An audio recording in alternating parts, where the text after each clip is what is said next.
नमस्कार साथियों। हिजाब के मुद्दे पर जिस प्रकार कंट्रोवर्सी चल रही है, उसने यह एक बार फिर से साबित कर दिया है कि भारतीय समाज एक ऐसे अजीब से दोराहे पर खड़ा है जहां कई दुविधाजनक मुद्दे हैं और जहां निर्णय लेने में हम असहज दिखाई दे रहे हैं। हिजाब के मुद्दे पर समाज तो पहले ही दो भागों में बटा हुआ था, लेकिन अब न्यायपालिका भी कहीं न कहीं बटी दिखाई दे रही है। सर्वोच्च न्यायालय के दो न्यायाधीशों की पीठ का निर्णय कुछ ऐसी ही कहानी बयां कर रहा है, क्योंकि दोनों ही न्यायाधीशों के निर्णय और उनके तर्क एक दूसरे से अलग हैं और आम सहमति न बन पाने के कारण इस विषय पर कोई निर्णय आ ही नहीं पाया। ऐसे में स्वाभाविक बात है कि यह मसला लार्जर बेंच के पास जाएगा और फिर वहां डिसाइड होगा कि हिजाब पर लगा हुआ प्रतिबंध जायज है या नाजायज है और इस पर क्या आगे दिशा तय होगी। लेकिन इसके पहले यह जानना बहुत जरूरी हो जाता है कि सर्वोच्च न्यायालय के दो न्यायाधीशों के निर्णय आखिर किन तर्क के आधार पर एक दूसरे से अलग हैं और दोनों ही न्यायाधीशों ने अपने अपने निर्णय के पक्ष में क्या तर्क दिए हैं। और साथ ही यह समझना भी जरूरी है कि अब इस विषय का भविष्य क्या है, इस मुद्दे पर आगे क्या होने वाला है। तो आइए इस वीडियो में पहले हम लोग बात करते हैं दोनों ही न्यायाधीशों के निर्णय के तर्काधार पर। अगर हम बात करें पहले जस्टिस सुधांशु धूलिया के निर्णय के बारे में, तो जस्टिस सुधांशु धूलिया कर्नाटक उच्च न्यायालय के द्वारा हिजाब पर लगाए गए प्रतिबंध को जायज ठहराने के निर्णय को अनुचित मानते हैं। असल में जस्टिस धूलिया अपने निर्णय में तीन महत्वपूर्ण तथ्यों पर बल देते हैं।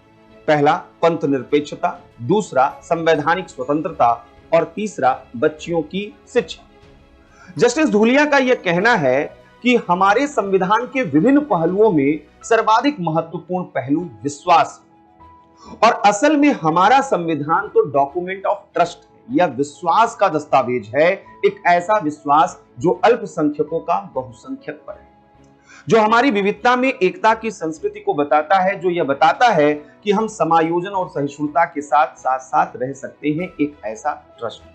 और इसलिए उनका यह कहना है कि इस ट्रस्ट के साथ किसी तरीके का छेड़छाड़ नहीं होना चाहिए। जस्टिस धूलिया का कहना था कि स्कूल में अनुशासन बहुत आवश्यक है, लेकिन स्कूल में अनुशासन के नाम पर राइट टू फ्रीडम और राइट टू डिग्निटी का वायलेशन अगर किया जाए तो यह सही नहीं है। अपने निर्णय में उन्होंने कर्नाटक उच्च न्यायालय के निर्णय पर यह मत व्यक्त किया कि कहीं न कहीं कर्नाटक उच्च न्यायालय ने एक गलत रास्ता इख्तियार कर लिया, क्योंकि उन्होंने इस विषय को धर्म के आधारभूत तत्व के सिद्धांत के माध्यम से समझने की कोशिश की और धर्म के आधारभूत तत्व साबित करने की जिम्मेदारी याचिकाकर्ताओं पर डाल दी। जस्टिस धूलिया का यह कहना था कि असल में यह विषय धर्म के आधारभूत तत्व के सिद्धांत से जुड़ा हुआ था ही नहीं।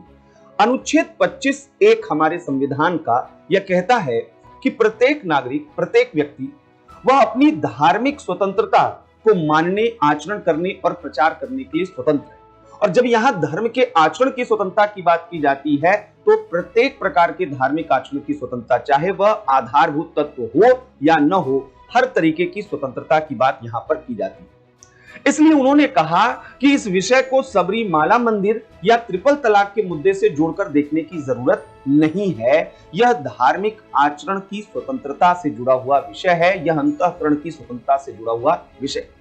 जस्टिस धूलिया का कहना है कि यह कहीं से भी धर्म के आधारभूत तत्व से जुड़ा हुआ नहीं है, या यहां पर यह साबित करने की कोई जरूरत ही नहीं है कि हिजाब पहनना इस्लाम का आधारभूत तत्व है या नहीं, क्योंकि यह जो मुद्दा है केवल अनुच्छेद 25(1) के तहत धार्मिक आचरण की स्वतंत्रता से जुड़ा हुआ मुद्दा नहीं, बल्कि यह विषय अनुच्छेद 19(1) के तहत राइट टू एक्सप्रेशन से जुड़ा हुआ मुद्दा है, यह अभिव्यक्ति के अधिकार से जुड़ा हुआ मुद्दा है।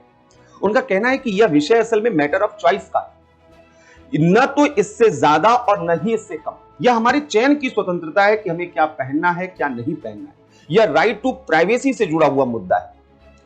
जस्टिस धूलिया का यह कहना है कि स्कूल के गेट पर खड़ी किसी बच्ची से यह कहा जाए कि आप अपना हिजाब उतारो, तो यह उसकी राइट टू प्राइवेसी का वायलेशन तो है ही, उसके राइट टू डिग्निटी का वायलेशन। और इसलिए इस विषय पर उनका यह मानना था कि कर्नाटक उच्च न्यायालय का निर्णय अनुचित था और कर्नाटक सरकार के द्वारा हिजाब पर लगाई गई पाबंदी भी अनुचित है। जस्टिस धूलिया का यह मानना है कि हमारी जो पंथ निरपेक्षता है उस पंथ निरपेक्षता के मॉडल में यह सभी लोगों को अधिकार होना चाहिए कि वह अपने धार्मिक आचरण को कैरी कर सके। और इसलिए यहां पर अगर इस तरीके की पाबंदी लगाई जा रही है हिजाब पहनने के आधार पर, और जिससे बच्चियों के भविष्य के साथ, उनकी आशाओं के साथ अगर कंप्रोमाइज किया जा रहा है, तो यह सही नहीं है, या कहीं ना कहीं हम एक गलत रास्ते पर जा रहे हैं। उनका कहना है कि सभी याचिकाकर्ता हिजाब पहनने की मांग कर रहे हैं, क्या लोकतंत्र में ऐसी मांग करना नाजायज है? और इसलिए उनका यह निर्णय स्पष्ट रूप में आया कि हिजाब पर लगा हुआ प्रतिबंध सही नहीं है। अब आइए दूसरी तरफ देखते हैं जस्टिस हेमंत गुप्ता का इस विषय पर क्या मानना था। जस्टिस हेमंत गुप्ता ने अपने निर्णय में पहले तो 11 प्रश्नों को उपस्थित किया। उन्होंने अपने प्रश्नों के द्वारा यह यहां पर मुद्दा उठाया कि क्या स्कूल में अगर हिजाब पहनने पर प्रतिबंध लगाया गया तो क्या यह मूल अधिकारों का उल्लंघन है? क्या अनुच्छेद 19 और अनुच्छेद 25 के तहत दिए गए अधिकार म्यूचुअली एक्सक्लूसिव हैं? क्या ये दोनों अलग अलग हैं या इन्हें एक साथ देखने की जरूरत है? उन्होंने यह भी सवाल उपस्थित किया कि क्या धार्मिक प्रतीकों को पहनना या धार्मिक प्रतीकों पर प्रतिबंध लगाना यह राज्य के अधिकार क्षेत्र में आता है या नहीं। ऐसे तमाम प्रश्नों को उपस्थित करते हुए उनका यह निर्णय था कि अगर हम स्कूल में देखें तो अनुशासन ज्यादा महत्वपूर्ण होता है, और इसलिए सेकुलरिज्म की डिमांड यह है कि वह यूनिफॉर्मिटी की तरफ आगे बढ़े। और अगर यहां पर स्कूल में हिजाब पर पाबंदी लगाई जा रही है तो निश्चित रूप से यह सभी लोगों को स्वीकार करना चाहिए, क्योंकि पंथ निरपेक्षता का नियम केवल एक दो समुदाय के लिए नहीं होता है, या किसी समुदाय को हम अलग तरीके का अधिकार दें, किसी समुदाय को अलग तरीके का अधिकार दें, यह सही नहीं है। इसलिए अगर स्कूल कॉलेजेस में अगर धार्मिक प्रतीकों को कैरी करके कोई एक विशेष समुदाय आ रहा है तो इसका प्रभाव अन्य समुदायों पर भी पड़ सकता है, और यह कहीं न कहीं स्कूल के डेकोरम को प्रभावित करेगा। इसलिए जस्टिस हेमंत गुप्ता का यह मानना था कि यहां पर यह निश्चित रूप से प्रतिबंध लगाना जायज है।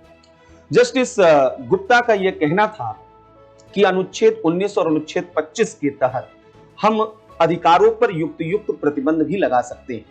आपकी वाक और अभिव्यक्ति की स्वतंत्रता पर भी रीजनेबल रिस्ट्रिक्शंस लगाए जा सकते हैं, और धार्मिक आचरण की स्वतंत्रता पर लोक व्यवस्था, स्वास्थ्य और सदाचार के आधार पर प्रतिबंध लगाए जा सकते हैं। इसलिए हिजाब पर लगाया गया प्रतिबंध बिल्कुल जायज है। जस्टिस गुप्ता ने जिन 11 प्रश्नों को उपस्थित किया उन प्रश्नों के जवाब में उन्होंने यह निर्णय दिया कि अगर याचिकाकर्ता इन पर जो जवाब देते हैं वो जवाबों को देखा जाए तो मैं उनसे इत्तेफाक नहीं करता हूं, क्योंकि मेरा यह मानना है कि स्कूल प्रशासन को राज्य पोषित जो स्कूल या शिक्षण संस्थान हैं वहां पर राज्य को यह अधिकार है कि वे युक्त प्रतिबंध लगा सकें या कोई आदेश वहां पर जारी कर सकें, और इसलिए यह कहीं से भी अवैध या अनुचित नहीं है। कर्नाटक सरकार का पाबंदी लगाने का निर्णय बिल्कुल वहां पर तार्किक है, ऐसा किया जा सकता है। इस तरीके से दोनों ही न्यायाधीशों ने अपने अपने तर्क उपस्थित किए हैं। अब यह विषय एक लार्जर बेंच के पास जाना है। जस्टिस गुप्ता ने जिन 11 प्रश्नों का उल्लेख किया था उनमें से एक प्रश्न यह भी था, क्या इस मुद्दे को संवैधानिक पीठ के पास भेजा जाना चाहिए। बहुत से लोगों का यह मानना है कि अब यह मुद्दा इतना संवेदनशील हो चुका है कि निश्चित रूप से इसे संवैधानिक पीठ के पास भेज देना चाहिए, और इसलिए यह पूरी संभावना है कि यह विषय संवैधानिक पीठ के पास जाएगा।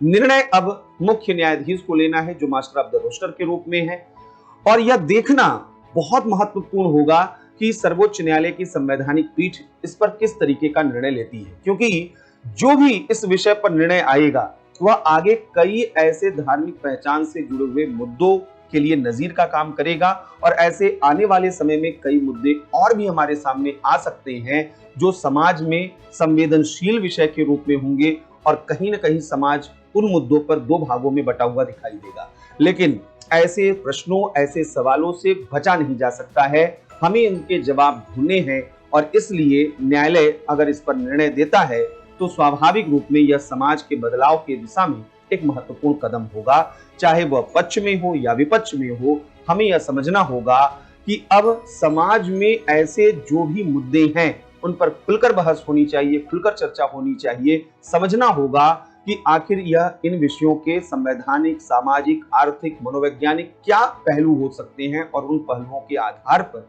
हमें क्या निर्णय लेना चाहिए। इस वीडियो में यही तक, आगे मिलते हैं ऐसे ही किसी नए मुद्दे के साथ। तब तक के लिए इजाजत दीजिए। धन्यवाद।